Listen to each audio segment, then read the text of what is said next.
Hi,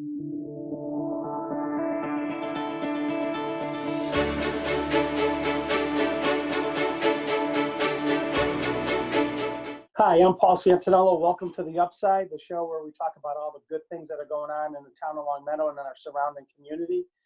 Today we're doing our first coronavirus TV show.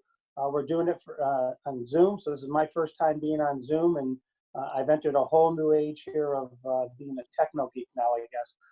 Today I have two guests, Teresa Liberti, who's the executive director of the Gray House, and Shannon Mumblo, who's the director of Christina's House, two organizations in the city of Springfield that are doing great things for people. And today we're going to talk to them about what they do, how they do it, and the impact of everything that's going on, how it affects them, and how we can help them. So, ladies, thank you for coming on. I appreciate it. Yeah, thank you for having us. Yep, thank you, Paul. Perfect. All right, so Shannon, I'm going to start with you, and I apologize. I thought I told you it was a TV show. I'm sorry. Don't worry about anything, because people will watch this all over the place. Don't worry about it. What is Christina's House? If you give us a background on the organization, what you do, how you help folks, and where you are. Yeah, sure. So Christina's House was started by my mother-in-law back in around 2010. We opened our doors in late 2014. So the process of actually having the vision to actually open the mission took about 4 years.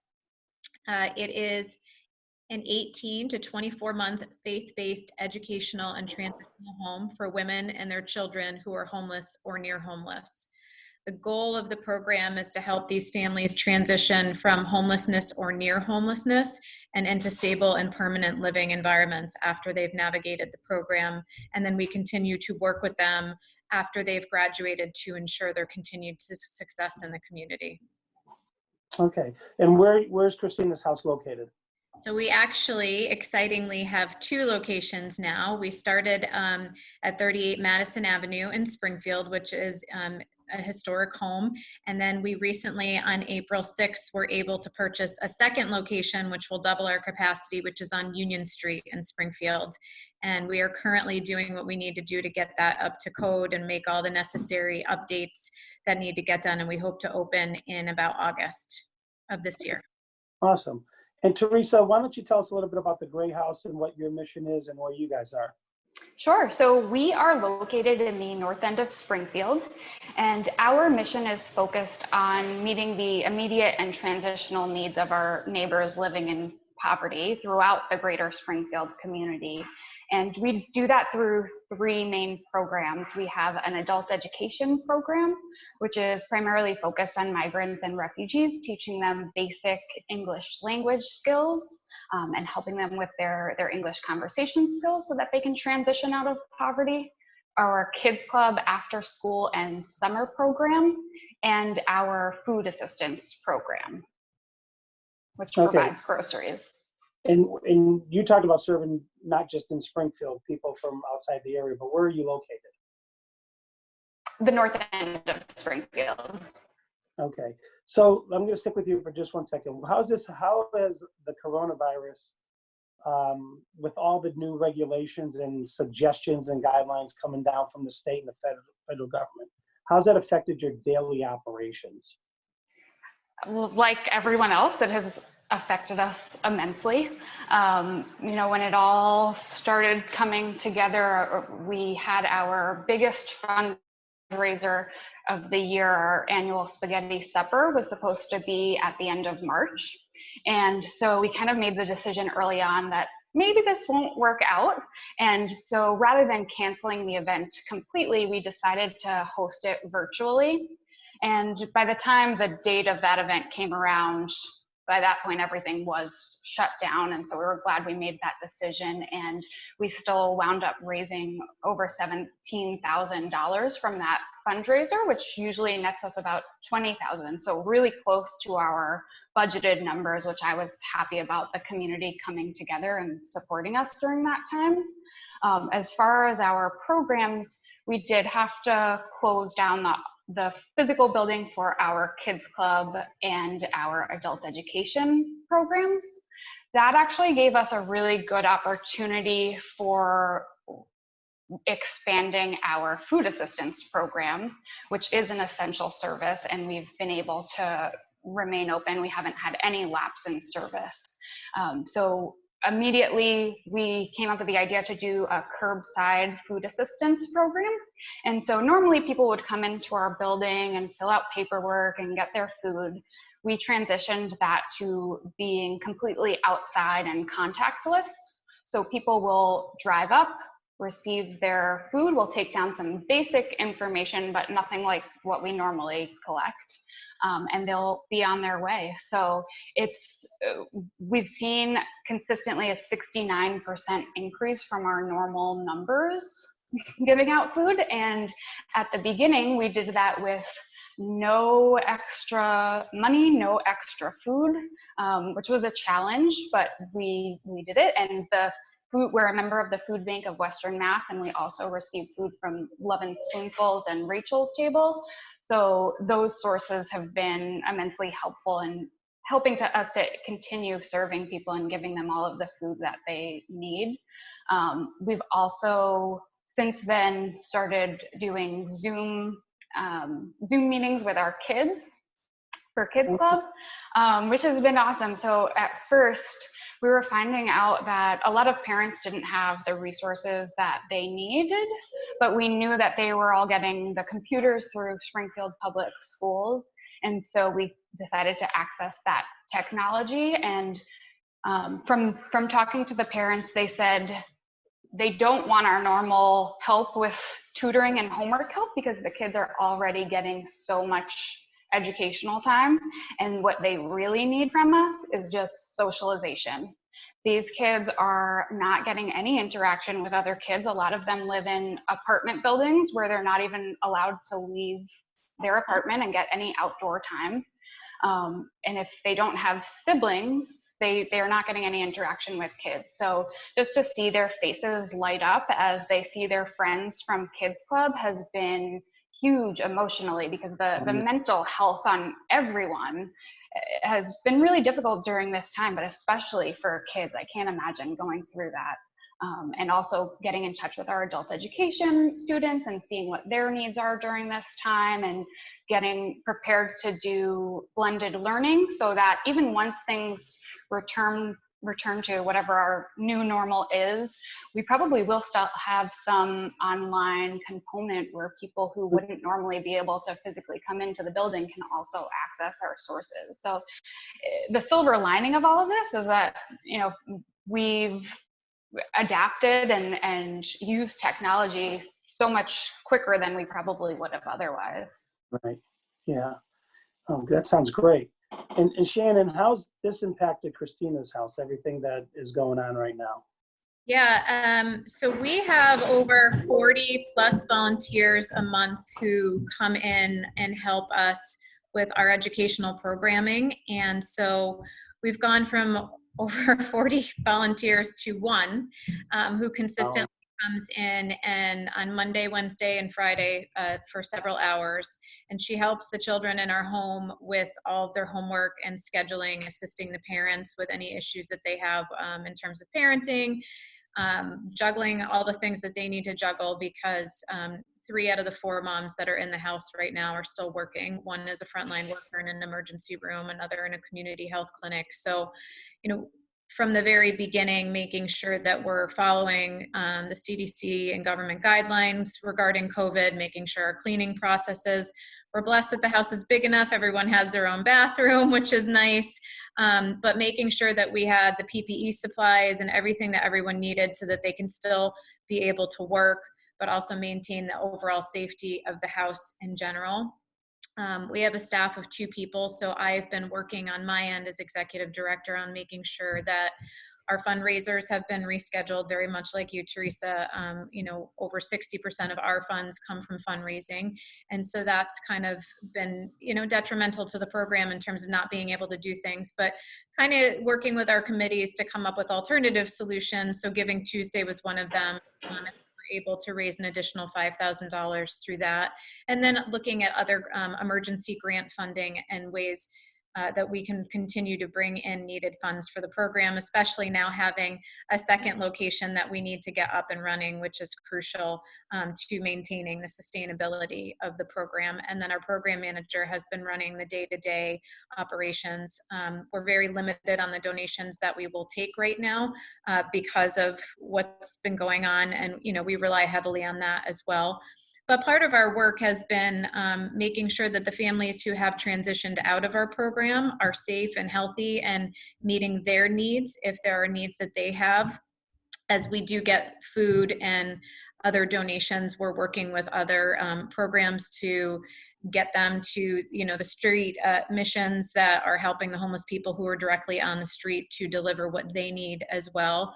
And then again, sharing some of those donations with families who have transitioned out, and then taking all of our education and getting it into a virtual platform and working with our volunteers and teachers to make sure that they have the tools they need to make that happen so that the education can still continue even throughout this time.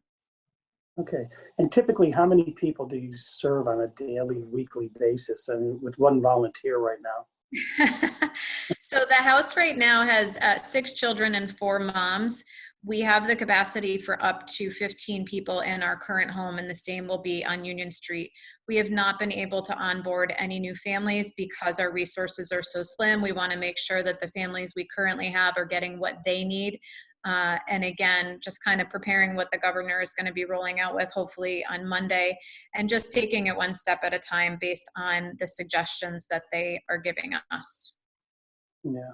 So what is the best way for, if someone wanted to help out right now, because obviously volunteering, going into a facility and working, I'm sure there's so many hurdles in terms of what someone would have to do. How can someone really help you right now at Christina's house?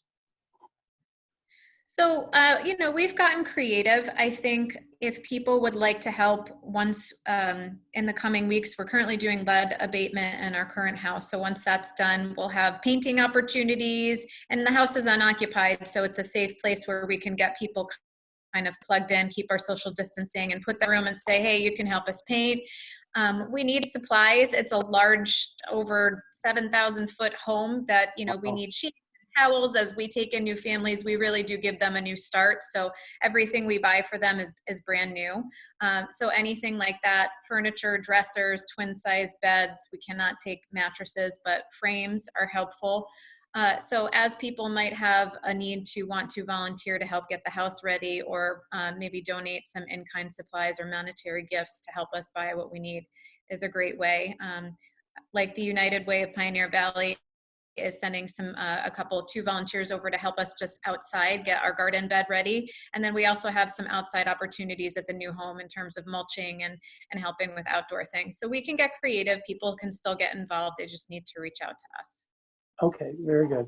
So Teresa, let me ask you this question. How can people help you right now at the Gray House? What's the biggest need that you have that someone can pitch in and help?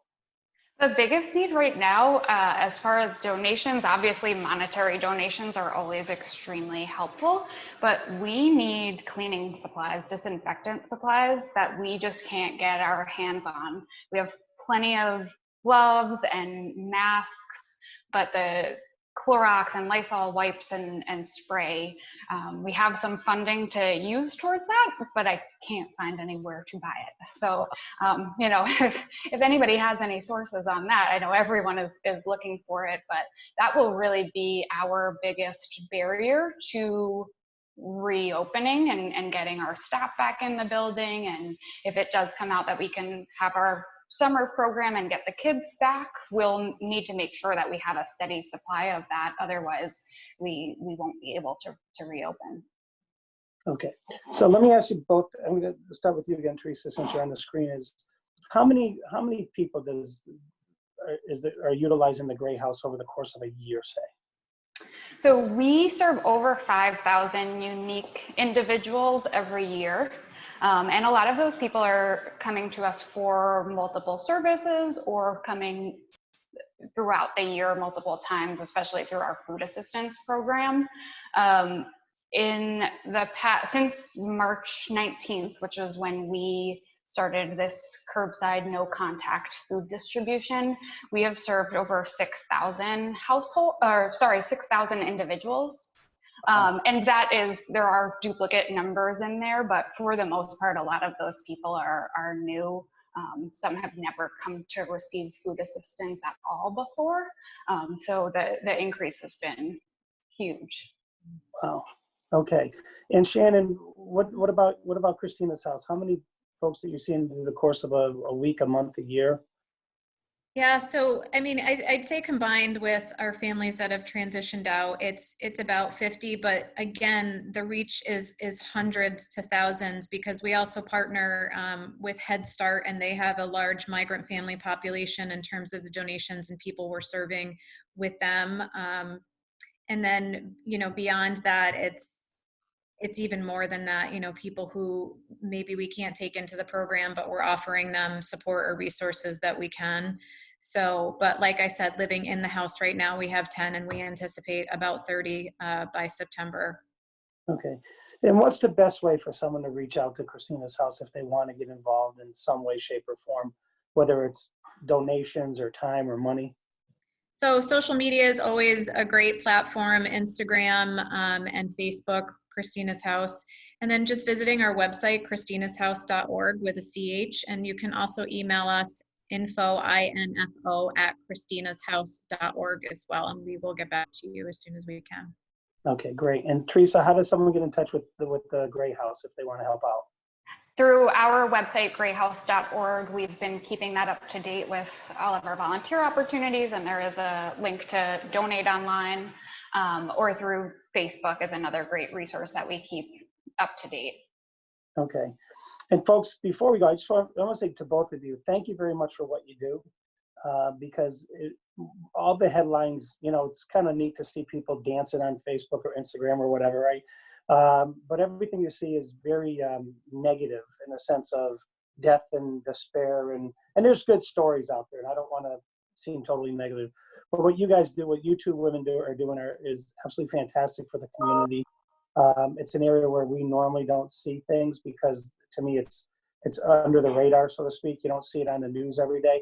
And I just want to say, first of all, for me, thank you for what you're doing, because I think you're serving a great need in helping people that there's the numbers came out today. There's in 8 weeks, 36.5 million people have become unemployed in 8 weeks.